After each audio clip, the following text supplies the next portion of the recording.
कान्हा, मुझे ये बताओ कि श्री राम का निमंत्रण पाने के बाद वन से लौटी देवी सीता भूमि में क्यों समा गई? उन्हें जगत जननी क्यों कहा जाता है? और उनके दोनों पुत्र लव और कुश को श्री राम ने कैसे स्वीकार किया?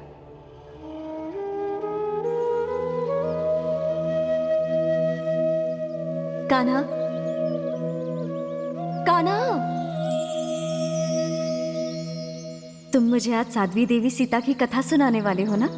तो बिना किसी भूमिका के मुझे ये बताओ कि श्री राम का निमंत्रण पाने के बाद वन से लौटी देवी सीता भूमि में क्यों समा गई? उन्हें जगत जननी क्यों कहा जाता है? और उनके दोनों पुत्र लव और कुश को श्री राम ने कैसे स्वीकार किया?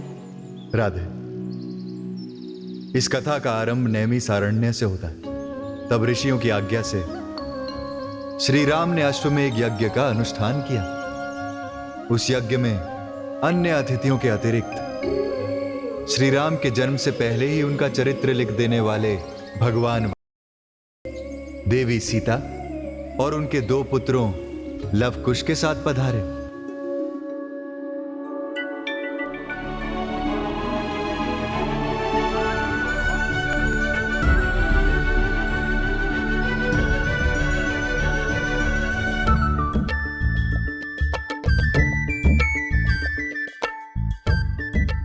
भगवान, मैंने अवश्य ही ढेर सारे पुण्य किए होंगे जो मुझे आपके दर्शनों का सौभाग्य मिला।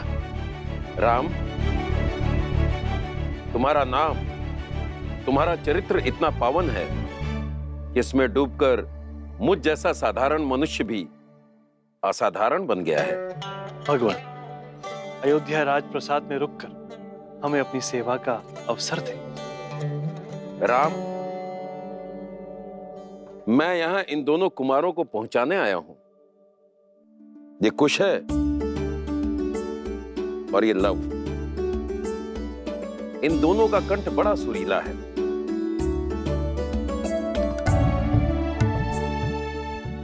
ये आज इस राम राज प्रसाद में मेरे द्वारा रचित रामायण का काव्य पाठ करेंगे।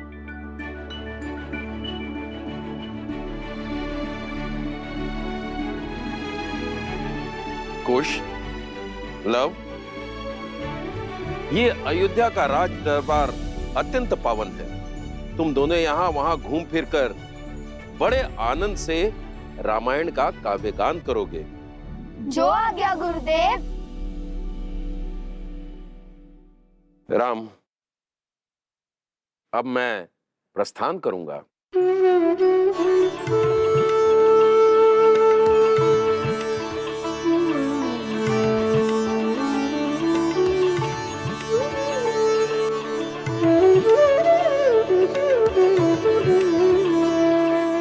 राधे, लव कुश को छोड़कर वापस अपने आश्रम लौट गए।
किस कारण रघुवीर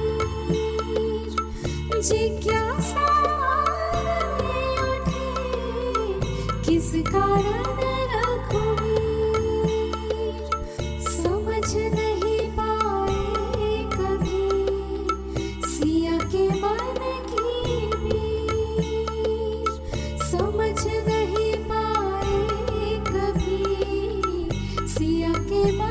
की पीर।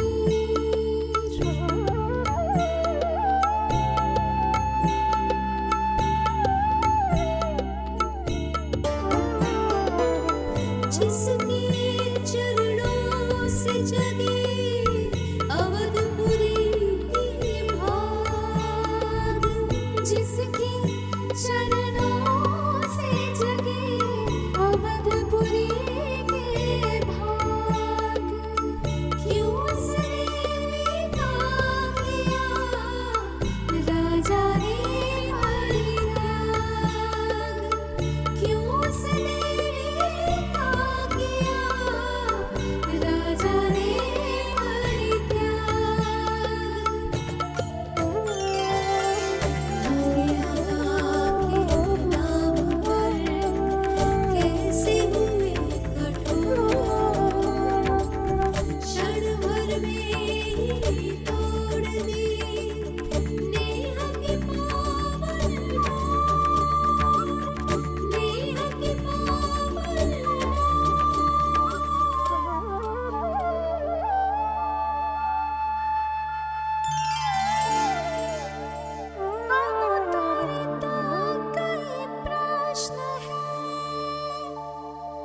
उत्तर देगा कौन?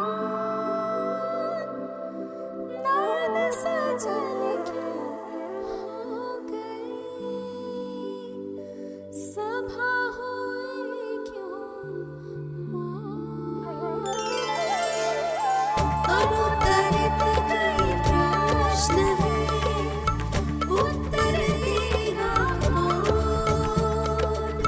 नयन सजल क्यों हो गए, सभा हुई क्यों मौन?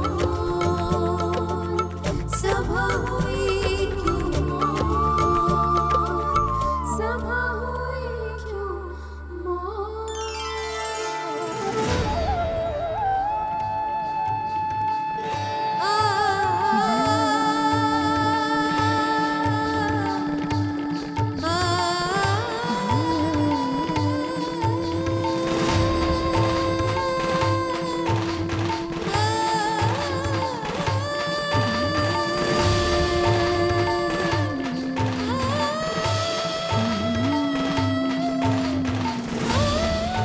राधा, लवकुश से श्री राम कथा और देवी सीता का प्रसंग सुनकर सभा भावुक हो गई। सुनने वालों को आभास होने लगा कि ये दोनों बच्चे देवी सीता के ही पुत्र हैं। वनवास में रहते हुए देवी सीता पुत्रों को जन्म कैसे दे सकती है?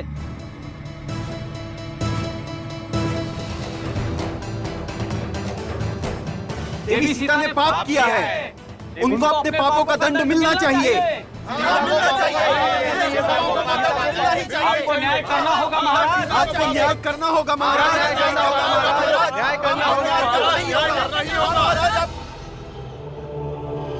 मेरे प्रश्न का उत्तर दो। यदि सीता तुम्हारी माता है तो तुम्हारे पिता कौन है?